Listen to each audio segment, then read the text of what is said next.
তুমি যে এত দুষ্টুমি করো। কি মা? তুমি যে এত দুষ্টুমি করো, তুমি যে আমার কথা শোনো না। এই যে শুনবে তো? আমি বাবাকে বলে দেবো সব, বলে দিই বাবাকে, সব বলে দেবো বাবাকে। বাবা তারপর তোমাকে মাপবে। মামা ওই দেখো ওখানে ডালার সাপ ছিল। কি সাপ গেছিল? ডালার সাপ। ডালার সাপ? কোথা দিয়ে গেছিল ডালার সাপ? ওই যে ওই দিক দিয়ে। তুমি তাহলে বেরিয়েছো কেন একা একা? বাসে চলে আছে। হ্যাঁ, চলে যাচ্ছে, দাঁড়িয়ে আছে।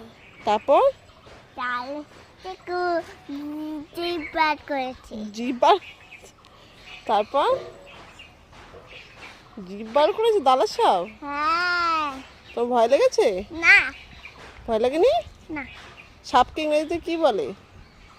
চিংড়ি। সাপকে ইংরেজিতে কি বলে? মাছ। স্নেক। কি বলে? স্নেক। স্নেক বলে? হ্যাঁ। তো তুমি মাছ বলছো কেন ভুং ভাং কথা? চলো বাড়ি আসো, বাইরে যাওয়া তো না, চলো বাড়ি চলো। আমরা কোথায় যাচ্ছিলাম? ঘুরতে গেছিলাম আমি। আমাকে নিয়ে হ্যাঁ, তুমি যখন যাও আমাকে নাও, আমি যে তোমাকে নেবো। যাবো।